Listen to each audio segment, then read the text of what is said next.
This is by far the most shocking title defence in Premier League history, and it belongs to Last season, Liverpool smashed the Premier League, and this season things aren't going so well. So with that in mind, I've decided to look at 7 other times that title defences went pretty much all wrong. So first up, we have Manchester United in 2014. Obviously, after Sir Alex Ferguson left the club, things were never going to be easy.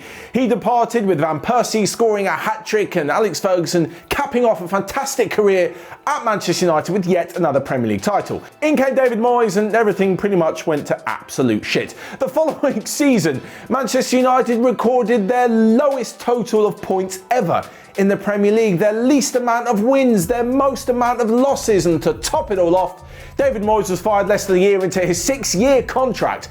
If you couldn't think it couldn't get any worse than this, since then Manchester United have not won a Premier League title, and to make it worse upon worse upon worse, they gave up the title to neighbours Manchester City. One word for that: terrible. United eventually fell to a 7th place finish. Next up, and it's Juventus. In the 97-98 season, they were a phenomenal team. Not only did they have this brilliant defensive strategy that helped them to win titles, but they added some attacking flair which saw them reach 3 Champions League finals in a row. Pippo Inzaghi, Alessandro Del Piero and Zinedine Zidane were all such a key part of that, so it's such a mystery as to why their title defence in 98-99 completely fell apart. Well, actually, it's not really a mystery. There were 2 key factors behind it. One of them was injuries. Both Inzaghi and Zidane picked up major injuries in November of that year, and that coincided with not only Marcello Lippi saying that he was going to be leaving the club at the end of the year, but also a run in Serie A which led Juventus picking up just 1 win in the space of 10 games.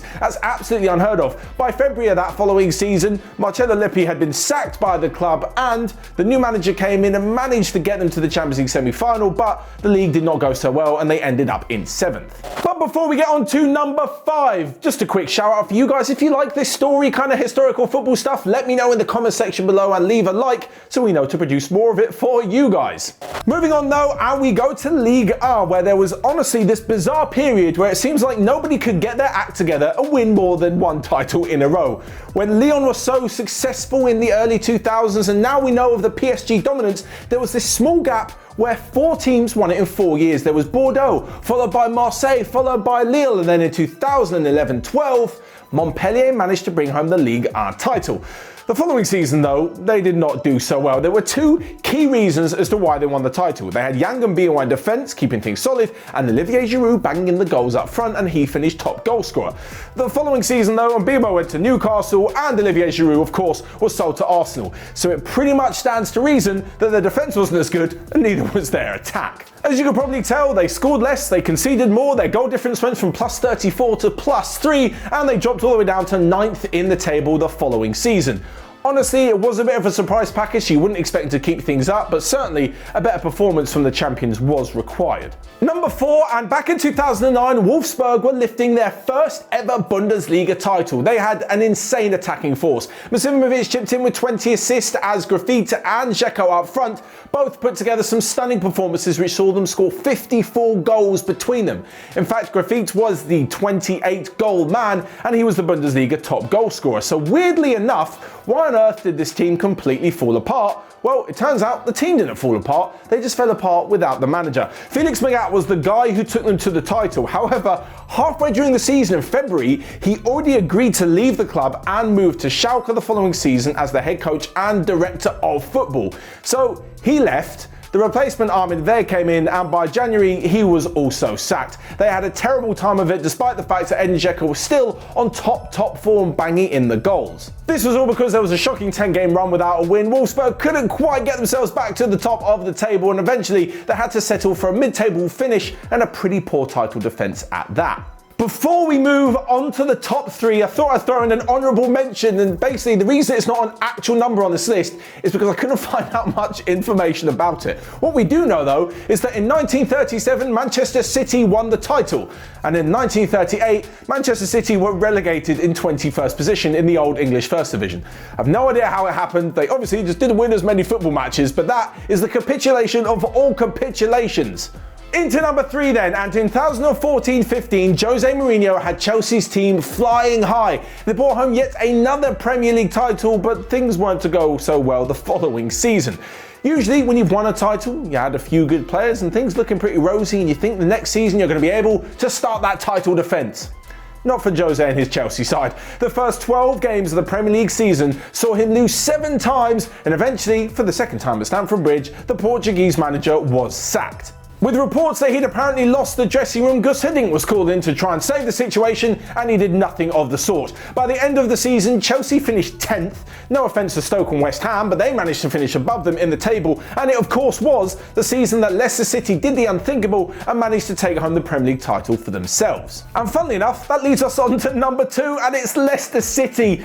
I feel a little bit harsh doing this one because you wouldn't necessarily expect Leicester to do so well and then keep it up, but this was a pretty poor title defence. Of course, we all know they were 5,000 to 1 in that 15-16 season to win the title, and they managed to do it. Claudio Ranieri was an absolute legend for bringing the Premier League title to Leicester, but the following season really did not go so well. In fact, the only thing they did do well was make it to the quarter-final of the Champions League.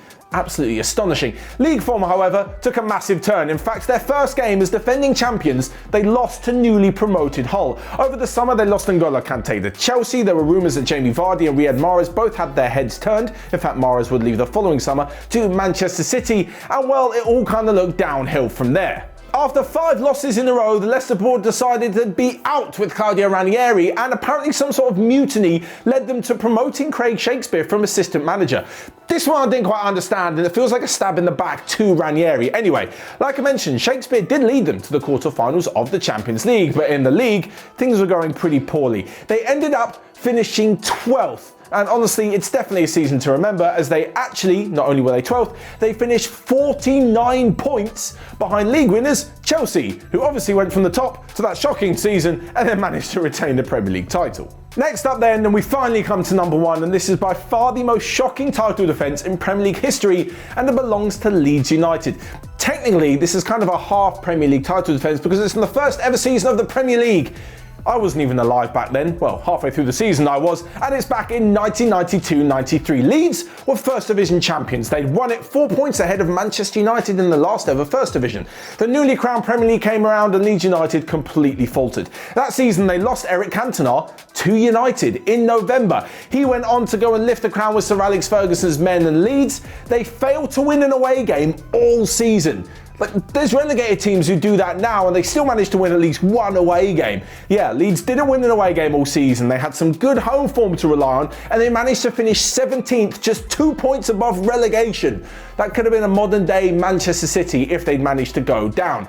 Things obviously never looked so good again for Leeds in the Premier League, and now they are back doing some good bits. I'm sure they still won't be able to get over that shocking season. That by far is the worst attempt at trying to retain your Premier League crown in Premier League history.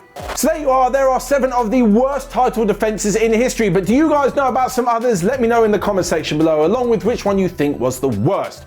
Whilst you're at it, you can smash the like button, click here to check out everything else we've got going on OneFootball, and until next time, I will see you guys later.